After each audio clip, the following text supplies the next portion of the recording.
Hola, bon dia, bona tarda. Anem a fer el verb have got, que significa tenir.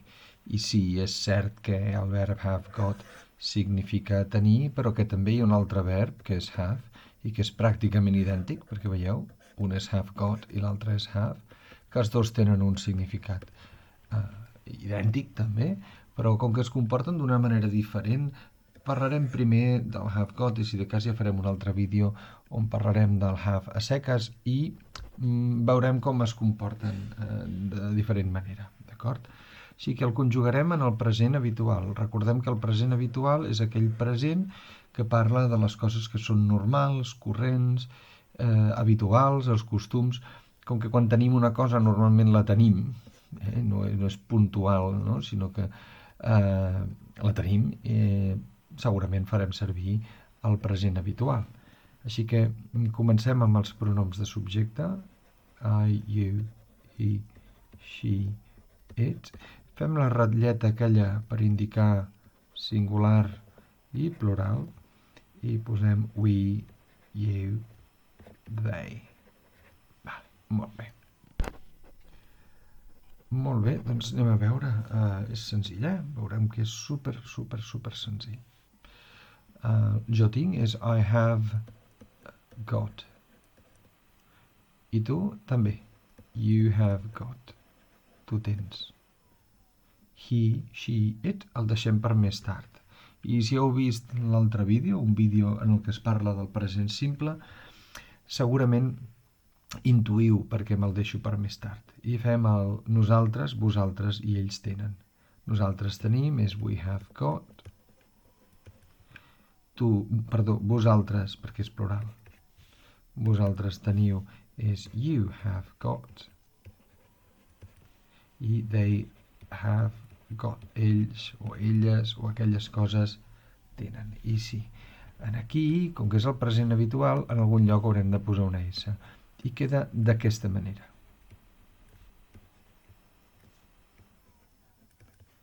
He has got. She has got. It has got. És veritat que si seguíssim la regla normal, doncs agafaríem el have, li posaríem una S i quedaria alguna cosa així. O fins i tot algú podria pensar que queda així. Però aquesta V baixa ha caigut en el seu moment, va caure i queda només com a has. I pràcticament no té cap altra complicació. Sí que és cert que també podríem fer una forma contracta.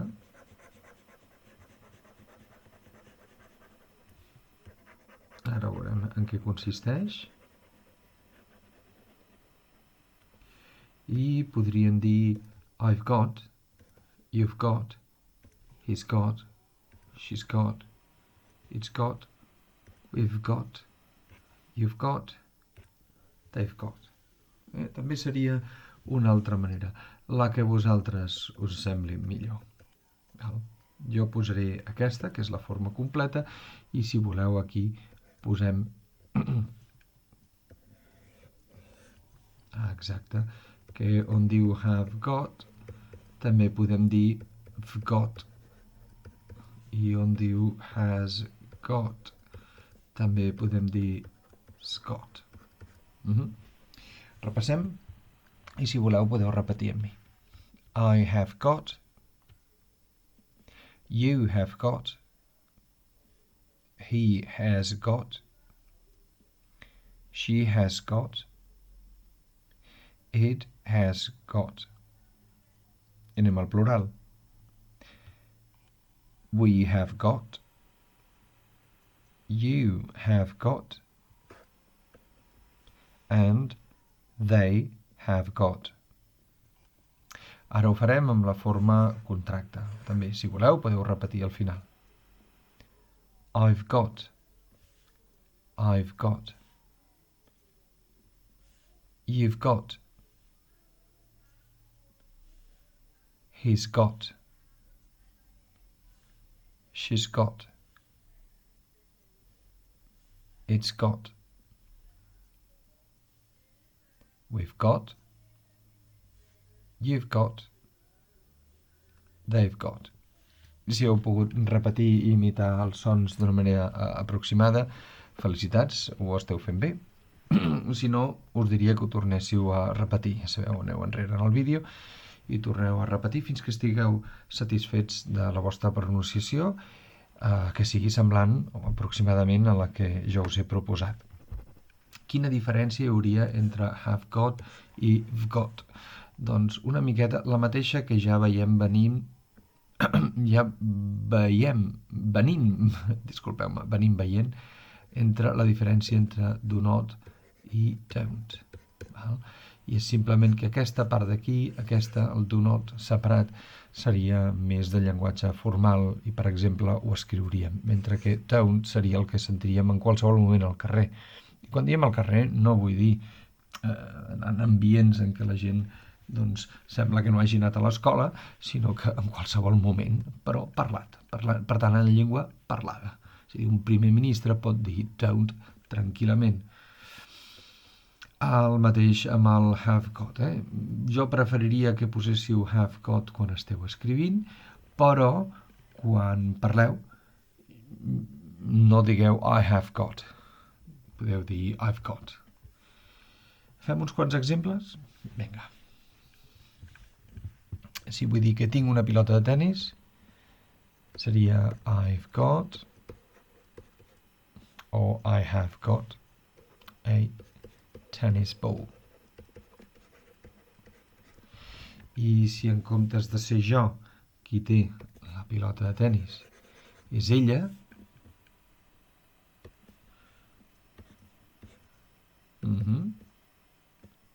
she has got a tennis ball.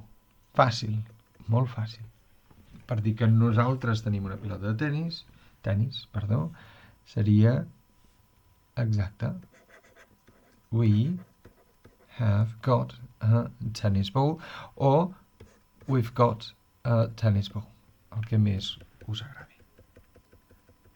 Anem a fer ara un altre exemple amb alguna altra cosa que puguem tenir. Podem tenir una pregunta. Tinc una pregunta.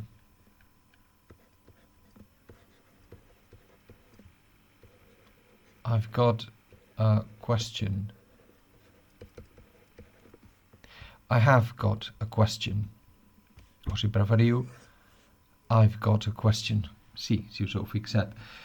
Jo he escrit I have got a question, però quan ho he llegit m'ha sortit directament I've got a question. No passa res.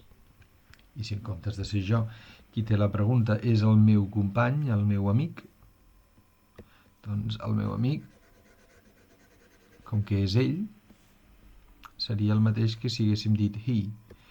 Per tant, my friend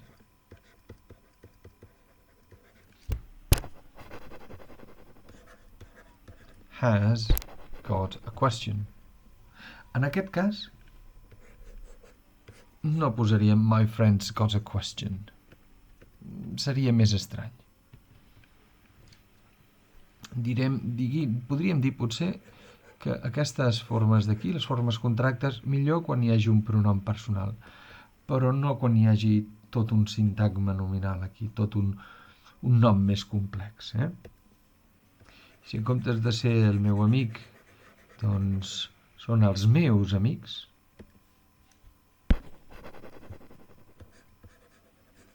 my friends.